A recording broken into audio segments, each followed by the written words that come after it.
ദൈവമേ, ഞാനിന്ന് ഒരുപാട് ഹാപ്പിയാണ്. ഞാൻ ഒരുപാട് മോശം അവസ്ഥയിൽ കടന്നുപോയപ്പോൾ പോലും എനിക്കൊപ്പം നിൽക്കാൻ നീ ഒരുപാട് പേരെ തന്നു. എന്നെ മനസ്സിലാക്കുന്ന, എന്നെ സ്നേഹിക്കുന്ന, എൻ്റെ വിഷമങ്ങളിൽ പങ്കുചേരുന്ന ആളുകളെ നീ എനിക്ക് തന്നു. I M so happy. Thank you so much. ഈ ഒരു അവസരത്തിൽ എനിക്ക് ദൈവത്തോടല്ലാതെ മറ്റാരോടും നന്ദിയും കടപ്പാടൊന്നും പറയാനില്ല. ഇങ്ങനെയൊരു സർക്കിൾ എന്നെ കൊണ്ടിട്ടതിൽ ഒരുപാട് സന്തോഷമുണ്ട്. Thank you.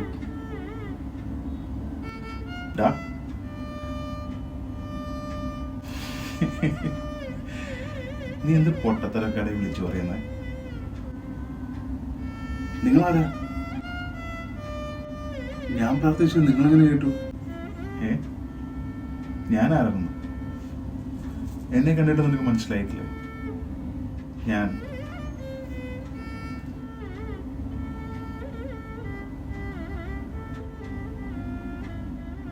പൊട്ട, നീ ഇപ്പം എന്നെ വിളിച്ചോണ്ടല്ലേ ഞാനിപ്പോൾ നിന്റെ മുമ്പിൽ വന്നത്.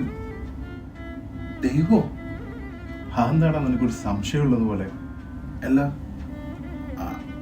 അവിടെയും ഇതുപോലുള്ള കോസ്റ്റ്യൂംസ് ഒക്കെ ഉണ്ടോ? എന്തേ, എനിക്ക് കോസ്റ്റ്യൂം ചേരുന്നില്ലേ?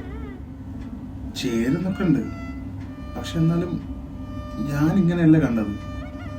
നീ അതിന് എന്നെ ഇതിനു മുമ്പ് കണ്ടിട്ടില്ലല്ലോ.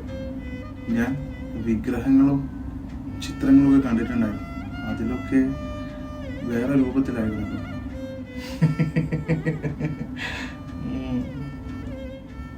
അതുമാത്രമല്ല, ദൈവത്തെ കാണാൻ എന്നെപ്പോലെ ഇരിക്കുന്നു. നിന്റെ അടുത്ത് വരുമ്പോൾ ഇങ്ങനെ വരണമെന്നാണ് എനിക്ക് തോന്നിയത്. ഇങ്ങനെയല്ല, ദൈവം എങ്ങനെയാണോ അതുപോലെ വന്നിരുന്നെങ്കിൽ എൻ്റെ പൂർണ്ണ രൂപം നിന്റെ നഗ്ന നേത്രങ്ങൾ കൊണ്ട് നിനക്ക് കാണാൻ സാധിക്കില്ല. അതെന്താ? അത് നിനക്ക് താങ്ങാൻ കഴിയില്ല. അതാണ് നീയും ഞാനും തമ്മിലുള്ള അന്തരം. നീ എപ്പോഴെങ്കിലും ശബരിമലയ്ക്ക് പോയിട്ടുണ്ടോ? ആ, പോയിട്ടുണ്ട്. അവിടെ എന്താ എഴുതി വെച്ചിട്ടുള്ളത്? അവിടെ തത്വമസി. അതെ, തത് ത്വം അസി. അത് നീയാകും. പരബ്രഹ്മവും ജീവാത്മാവും ഒന്നാണെന്ന അദ്വൈത തത്വത്തെ അത് സൂചിപ്പിക്കുന്നു. അപ്പോൾ അങ്ങ് പറയുന്നത് ഞാനും ദൈവമാണെന്നാണോ? അതെ, അത് നിന്റെ ജീവിതം എപ്രകാരമാണോ അപ്രകാരമായി തീരും. എന്ന് വെച്ചാൽ നിന്റെ കയ്യിലിരിപ്പ് പോലെ ഇരിക്കും.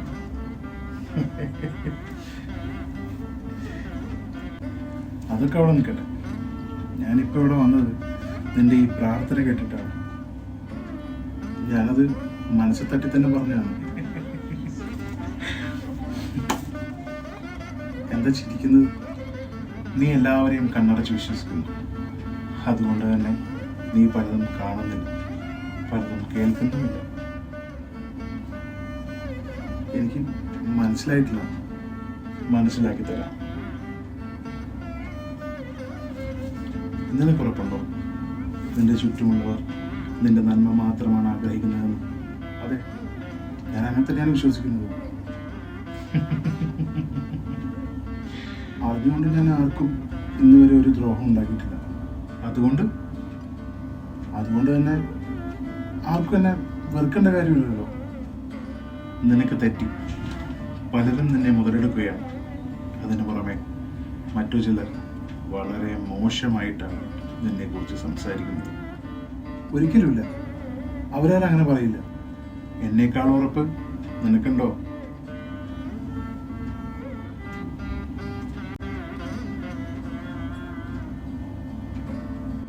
എന്തുപറ്റി? ആകെ സംശയത്തിലായെന്ന് തോന്നുന്നു. എനിക്കൊന്നും മനസ്സിലാവുന്നില്ല. അങ്ങ് തന്നെ ഒന്ന് പറഞ്ഞു തന്നാൽ. ഞാൻ നിനക്ക് എത്ര കണ്ണുകൾ തന്നിട്ടുണ്ട്? 2. ഇത് തന്നെയാണ് നിന്റെ പ്രശ്നം. ഭൗതികമായ കാഴ്ചകൾ കാണാനുള്ള നിന്റെ ഈ 2 കണ്ണിനെ കുറിച്ച് മാത്രമേ നിനക്ക് ബോധമുള്ളൂ. പക്ഷേ മറ്റുള്ളവരുടെ മനസ്സ് കാണാനുള്ള ഒരകക്കൺ നിന്റെ ഉള്ളിലുണ്ടെന്ന് നീ തിരിച്ചറിയാതെ പോയി. അതങ്ങനെ എനിക്ക് മനസ്സിലാക്കാൻ പറ്റും? നിന്റെ അനുഭവങ്ങളാണ് ആ കണ്ണിൻ്റെ താക്കോൽ. ആ അനുഭവങ്ങൾ നിന്റെ ആ കണ്ണ് തുറക്കും. അന്ന് നീ കാണും നിന്റെ മുമ്പിലിരുന്ന് ചിരിക്കുകയും ഒന്ന് മാറിക്കഴിഞ്ഞാൽ ഒളിഞ്ഞു നിന്ന് കല്ലെറുകയും ചെയ്യുന്നവരെ, നിന്റെ വിജയത്തിൽ ദുഃഖിക്കുന്നവരെയും നിന്റെ വിഷമത്തിൽ ആനന്ദം കണ്ടെത്തുന്നവരെയും നിനക്ക് തിരിച്ചറിയാൻ സാധിക്കും. ഭഗവാനെ, അങ്ങ് പറയുന്നത് അപ്പോൾ എനിക്ക് ചുറ്റും അങ്ങനെയുള്ള ആളുകളുണ്ടെന്നാണോ? എല്ലാവരും അങ്ങനെയാണെന്നല്ല ഞാൻ പറഞ്ഞത്. നിന്നെ നീ സ്നേഹിക്കുന്നതിനേക്കാൾ കൂടുതൽ സ്നേഹിക്കുകയും ചെയ്യുന്നവർ നിനക്കൊപ്പം തന്നെയുണ്ട്. എനിക്കെങ്ങനെ അവരെ വേർതിരിച്ചറിയാൻ സാധിക്കും? നിന്റെ മുന്നോട്ടുള്ള ജീവിതത്തിൽ പല ഘട്ടങ്ങളായി നീ അവരെ തിരിച്ചറിയും. ഇപ്പോൾ നീ ഒന്നു മാത്രം ചെയ്യുക: കളങ്കമില്ലാതെ മറ്റുള്ളവരെ സ്നേഹിക്കുക, സഹായിക്കുക, മറ്റുള്ളവരുടെ വേദനയിൽ പങ്കുചേരുക. മനസ്സിലായി? അങ്ങനെ തന്നെ പഠിപ്പിച്ചത് വലിയൊരു സത്യമാണ്. എനിക്ക് ചുറ്റുമുള്ളവരെ ഞാൻ ശരിക്കും കണ്ടിട്ടില്ല, അവരുടെ മനസ്സ് ഞാൻ അറിഞ്ഞിട്ടില്ല. ഇന്ന് ഞാനത് തിരിച്ചറിയുന്നു. എനിക്ക് വഴി കാണിച്ചു തന്നത്, എനിക്കത് മനസ്സിലാക്കി തന്നത് അങ്ങയോട് ഞാൻ അങ്ങേയറ്റം നന്ദി പറയുന്നു. തഥാസ്തു.